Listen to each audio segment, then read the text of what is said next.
Alright. Now we gotta talk to the other two villagers real quick. And more dreamy goodness.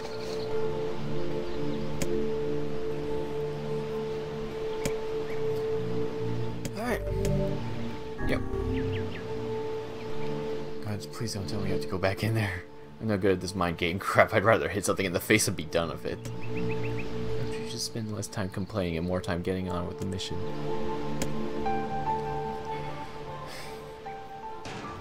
I breathe air scented with death and resist the urge to laugh, for I know it will sound like the words of a madman. How long have I been in this fresh hell? My box, my prison, is tucked under a stairway in the long, unused catacombs of some infinite castle. Outside I hear the sounds of a funeral dirge that seems without end. Light has no place here. Wind is a forgotten friend. I pray for death to come, but he forsakes me. Time passes, and eternity slips by in the single tick of a clock. Someone knocks on my prison. "Hey, anyone there?" I hear an unfamiliar voice say. "My savior." I claw at the door of my jail, embedding thick splinters under my ragged nails. I scream for help. I laugh. I sob. Surely this is a product of my addled mind. Surely it cannot be true. "Help me," I cry. "For the love of all the gods, help me." Impossibly, I hear the sound of a lock being torn out and falling to the floor. As the door slowly creaks open, I have just enough time to see a silver-haired man and a floating book before the light pours inside. My eyes, accustomed to the blackness, explode with pain, and I am forced to turn away. "Who are you?" I ask. Shaking hands cover my face. "How have you come to this place?" "I am Grimoire Weiss. This is NieR. Long have we been searching for you. Now come, stand. We shall awaken from this nightmare together." The one known as NieR extends his massive hand and pulls me from the cell. Though my eyes are slow to adjust to freedom, my ears are as keen as ever, and they recognize this. So many words I don't remember. That I don't really see all that often. Sounds of heavy rain, whatever. I never thought to hear the rain again, I whisper. Would that this were not a terrible storm, said Grimoire Weiss. Look at your feet. I force my eyes open and see water pooling around my feet and lapping at my shins. There's so much of it. Yes, and more comes every moment we delay. If we do not make good on our escape, we shall all drown in this castle. We know you are weak, but you are our only hope to survive this place. Time, that long-forgotten friend, made itself known again. I nodded my head and swore to save my rescuers, no matter what the cost. The castle catacombs are a maze, twisting upon themselves like an endless entrails of a giant. I squint down in the dim corridors and proceed north. Yeah, it's like these. At the end of the corridor, I find a row of 20 gorgeous canopied beds resting atop a carpet of velvet. All are covered in a thick layer of dust and cobwebs. Searching for the door to the next room, I come upon a shapeless mass of gray matter. It had been shoved against the side of the wall, and despite my fever, I think I see the outlines of a door just beyond. When I reach out a finger and touch a piece of the mass, it turns to dust and drifts away in the wind. Realization slowly dawns, and I fall to my knees and weep. Corpses. I face a mountain of charred and crumbling corpses. I look from it to the beds and back again until the horror dawns full upon me. Someone has piled these bodies into the tower and set them ablaze. Whether they are alive or dead, I do not know. Insanity will not permit me to consider the proposition further. I make a sound. Whether scream or laughter, I cannot be certain. Then my mind grants me merciful blackness, and I can find myself opening the door and leaving that most terrible of rooms. I squint down the dim corridors. You basically just have to pay attention, since we went north, going south would just go back. Typically you just want to go east or north, no matter how many times. And you can get a game over if you take too long, if you pick too many wrong options. I squint down the dim corridors. North. I squint down the dim corridors. At the end of the path, the rise to my waist, exhausting me both physically and spiritually. I pray that this is the way out. Eventually, I can stand the sight of the waters no longer, so I turn my eyes upwards. Imagine my surprise when I see a series of paintings hanging on the faded plaster wall. Each depicts a person in the prime of life, clad in clothing of the highest quality. The styles, however, are strange to me, leading me to believe that these people have lived long, long ago. One subject wears an outfit that particularly catches my eye.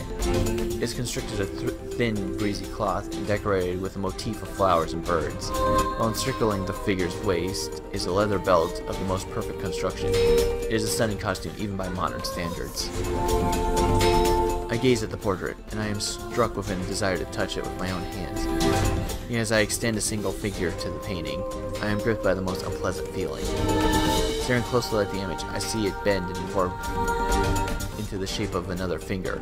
Something behind the picture is pointing at me. Is it another prisoner? A fellow inmate trapped for eternity in this place?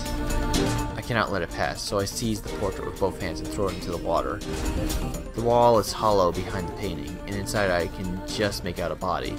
Whether or not it is a prisoner, there would be no rescue. The poor soul is long dead. Scraps of clothing lie on the floor around the bones. Only a small amount of the fabrics has survived, and it features the same delicate designs that were depicted in the portrait. I had been admiring a row of corpses, blocked from a view of portraits of each victim at their pinnacle. Enough! Shielding my eyes, I paddled forward through the water. I squint down the dim corridors. Oh, no, north was the wrong way that time.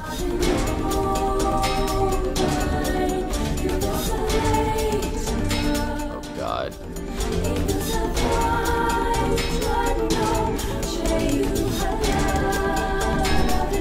At the end of the path, I found myself in a great hall with only sounds of rain for comfort. The waterlogged red carpet squishes beneath my feet as I approach the center of the room. Once there, I behold a beautiful dining table upon which rests china and silver of the finest construction, as well as the remains of a fantastic feast. As my eyes continue to adjust, I see many chairs surrounding the table, each holding a dinner guest. Noticing movement, I approach the chair at the table's head, but as the truth of the matter dawns upon me, I recoil in horror. The host of the feast is a corpse, as are all the invited guests. An army of foul, wriggling insects have made their homes in their remains. And this is the moment I saw. Movement I saw. This once splendid feast was now nothing more than a requiem for the damned. I take a moment to steady my shaking hands, then slowly back away from the table. Desperate to lose sight of the abomination before me, my gaze lands upon the chairs upon which the dead were seated. This is a mistake, for the chairs prove to be even more terrible than the feast itself. Each one is covered in a layer of spikes that run from the seat up the back, down the arms. This explains the color of the carpet beneath my feet. I can only pray that the unfortunate diners were dead when the meal began. Or if not, it is a simple test to envision the agonized screams that must have sprung forth from their mouths. My mind grasps frantically at the possibility that these souls had committed some terrible crime for which this was a punishment. Though in truth, I suspect they had committed no crime at all. There would be no tomorrow for these unfortunates. This was their last supper. I squint down the dim corridors, north. Against all hope, we make it to the front door. Break it down, someone cries, so I give myself to the effort. In tandem with NieR and Grimoire Vice, I slam my body against a thick, sturdy door. On the third try, it gives way, and we find ourselves sprawled in the front of the castle. The storm is in retreat. The clouds above are still dark and foreboding. But to the west, I can see a thin shimmer of sunlight trying to break through. How can I thank you? I cry in tears. Cries tears join the rain on my cheeks. I would surely have died in there. Looking down, I suddenly noticed that my dress is in tatters, and sheepishly try to cover my exposed skin. Your dress? Asked Weiss. Then you are a woman, madam. Yes, I am. I proffer the two a smile. I suppose that comes as something as a surprise, seeing as how it only exists in the form of words. I can see that the one known as NieR is disappointed that the torn dress will be given no further description, but he hides it as well. With a nod and a shrug, the three of us set forth to our awakening. But but behind us, an awakening of another kind is taking place. Black smoke fills the abandoned castle, providing the countless damned souls inside with their final shroud. After a moment, the castle's windows shatter with a mighty roar. A fresh breeze blows through the hallways and corridors, clearing the smoke away for good. As we watch in awe, uncountable black shadows slowly flicker to life, crossing to and fro in front of the broken mirror windows. The castle's dead have awakened to their new life, as shades. Whew. You have anything to say about that? Hopefully there will be no labyrinth next time. I hear you. Next one. After I take a drink.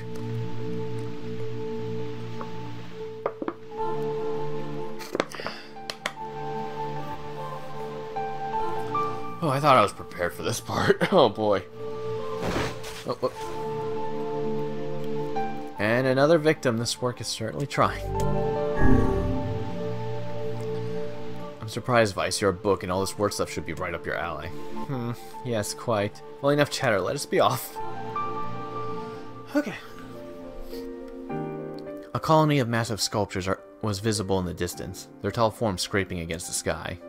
Vice and NieR had never seen such a sight, and their eyes widened as they tried to take it in. Hey Vice, we keep walking, but those things don't get any closer. I don't get it. Are they really that big? As Vice considered his answer, the sun beat down on them with renewed ferocity. Perhaps they are some manner of mirage, he said. Under this heat, a mirage or two would hardly be an unexpected sight. NieR nodded and wiped his sweat from his brow. Leaving a trail of sand in his place, he thought he'd never been so thirsty. The ancient road on which they walked was black and cracked with age. Here and there, thin wisps of grass pushed up through the rocky surface, as if defying those who had laid this material down and over their home. The heat reflecting from the road made NieR lightheaded. Suddenly he dropped to his knees and slammed his hand against the black surface. God damn it, he said. Is this some kind of joke? Well, I'm not laughing. His complaining had already begun. Vice tried not to let his eyes roll too much. A joke, he said. No, no joke. This road leads to the city of art. Perhaps the path itself is simply some manner of grand artistic work. Oh, come on, that's bullshit and you know it. Possibly, but I'm thinking... Whew. Sorry, need to breathe. But thinking of it in this way might make it easier for you to bear. NieR glanced at Vice's grinning face, cursed silently to himself, and resumed walking. As time passed, NieR's feet grew more painful, and his throat drier than he thought possible. He tried not to look any further than the next step ahead, because the bright sunlight made him hesitant to trust his own senses. We are definitely getting closer, said Vice, in an effort to cheer his companion. Yes, this much is certain. Encouraged, NieR lifted his gaze. Suddenly, he stopped walking, choosing instead to stand in the middle of the road with his mouth and his eyes wide open, and his finger pointing in the distance. Water, he cried. It's water. Water, asked Vice. Preposterous, I don't see any water. It's right there, idiot. Can't you see it? Look, the sun is reflecting off of it. Without waiting for a response, NieR sprang to life and bounded toward the site. What in the... There is no water. There's nothing but sand in every direction. NieR closed his eyes and sighed as Vice floated behind him, chuckling softly. I believe this is known as a mirage, he said. Many a desert traveler has spoken of such things. NieR shook his head, bewildered. Suddenly he pointed off in the distance, his eyes wide once more. Wait, there it is. I just missed it. Look, it's right there. NieR sprinted off again, leaving Vice with no choice but to follow. After minutes of running, NieR came to a halt. I could have sworn it was right around here. Confused, he put his hands up to his eyes and rubbed them vigorously. As soon as he stopped, he noticed a blue, shimmering pool of clear water just over the next rise. With a shout, he bounded off in search of it. The chase continued for nearly an hour, until an exasperated Vice finally floated up to NieR and struck him in the face with his cover. You damn blithering idiot! Stop this at once. There is no water here. NieR's face clouded. There isn't? There is not, and perhaps next time you'll listen to me when I tell you as much. Vice paused for a moment, and then continued speaking in a slightly kinder tone. However, I suppose this mad chase was not altogether wasted. It seems we have arrived in the city of art. NieR looked up. Stretched out before him was a row of impossibly tall sculptures. Their journey was at an end. "They're huge!" cried NieR, completely forgetting the heat and pain of the past few hours. I've never seen anything so big." The sculpture was formed from roughly the same shape, a tall rectangle that stretched toward the sky, but it is where the similarities ended. Most were covered with panes of glass that reflected the light of 1,000 directions, while others seemed to be nothing but frames of steel. Some had tall spires at their tops, while others possessed triangular caps. "What kind of city is this?" said NieR. "Where are the people? Where are the houses? Perhaps the land is intended exclusively for artistic use." The debate continued as they made their way through the city. Miracles of artistry were everywhere. Great iron crates with wheels sat silent on steel rails. Beautifully carved works with lights of red, amber, and green dangled over every street. As they moved away from the massive sculptures, they found a great array of smaller ones. Some were covered in glass or brick, but many were composed of materials they had never before encountered. The sheer variety of colors and styles were staggering. Unable to find a theme or purpose to this abstract works around them, NieR and Weiss eventually fell silent. On the outskirts of the city, they discovered 3 sculptures in the shape of humans. NieR uttered a sigh of relief as he approached them. "Finally, I was getting tired of modern art." The 3 statues were indistinguishable except for a single word chiseled on their right arms. One read Alpha, one read Beta, and the final one read Gamma. As NieR moved to touch the nearest statue, a bird flew from the top of one of the sculptures. Aligning the statue's shoulder, it emitted a brief, beautiful song that took the form of words. "Only one form is real, the others are false. The real form will always speak the truth. The false ones will only speak lies." With that, the bird departed. As if on cue, the 3 statues shuddered to life, acquiring the color and form as they began to breathe. "Hey, look at that," said NieR. "They're alive." The triplets bowed low before NieR. "Please," said Alpha, "you have to get me out of this nightmare. I am real." "Stop lying," said Beta. He turned to NieR and threw his hands up in the air. "Alpha's a fake, you know. I'm the real one." "What a load of crap," said Gamma. "Beta is a fake. Everyone knows I'm the only real one here." The respective pleas given, the 3 statues returned to their frozen state as silence once again enveloped the city. "When you consider all these statements, only one of them could be the real thing," said Weiss. NieR furrowed his eyebrows and considered his answer. "Only one form is real. The others are false. The real form will always speak the truth. The false ones will only speak lies." Just getting a drink. I know the answer already. I looked it up because I didn't want to have to deal with these things and have to go through this all over again.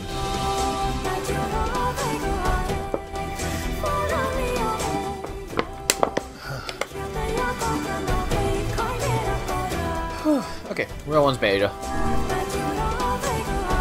Although NieR's voice betrayed a notable lack of confidence, he was relieved to see Weiss nodding at him.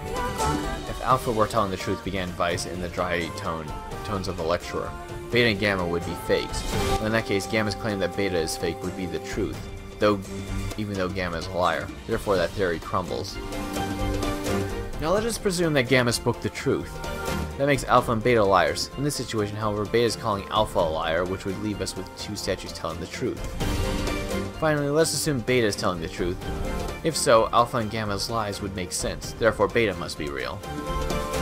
As Weiss finished his explanation, Alpha and Gamma crumbled soundlessly to dust while Beta sprang to life once more.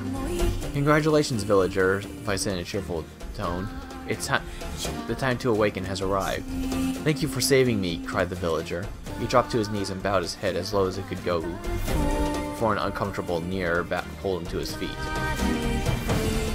"Why did you have a dream like this?" asked Weiss. "Have you been to the city before?" The villager slowly looked around the bizarre objects and sculptures that dotted the landscape, then shook his head. I don't think so. I mean, it's impossible, right? But there's no way I could have ever been to a place like this. But at the same time, I feel like I've seen it before." "Deja vu," muttered NieR. "It's like that damn mare." The vague sense of unease that struck NieR during the mare's dream spread once more through his mind. Okay, that was terrible. I'm positive I've seen that place before. Getting enough foreboding crap from everyone else in my life. Don't you start too. Okay, all the villagers can wake up now. Enough wordplay to last a lifetime. By the way, that is not the last of this. We will be getting more text adventures later in the game. Also, according to a producer at Platinum Games, Yoko Taro added more text adventures to NieR Automata because everybody hated this section. So yeah. Here, I have something for you. Sword. Holy crap, I can have this. Apparently a weapon of some renown.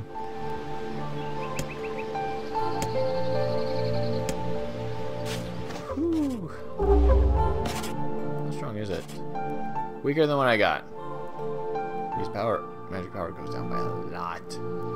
I believe it's supposed to be pretty good, but yeah. I'm going to be probably using this thing. I just kind of have to say anything.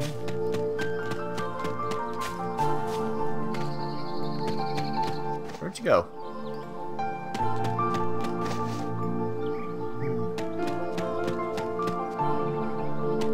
Let's just head back to the village, I guess.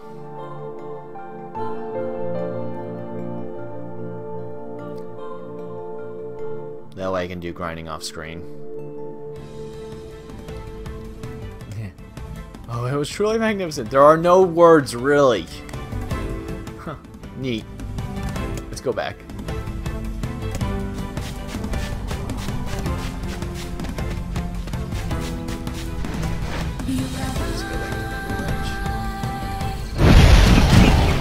Oh, I didn't even notice the shades there.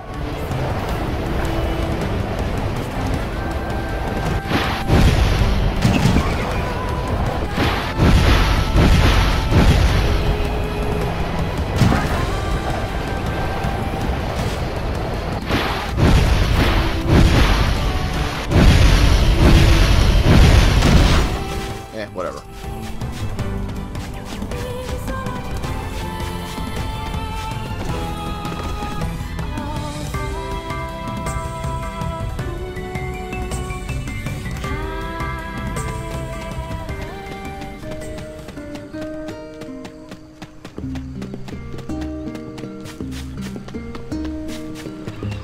Alright, I believe that should be it for today.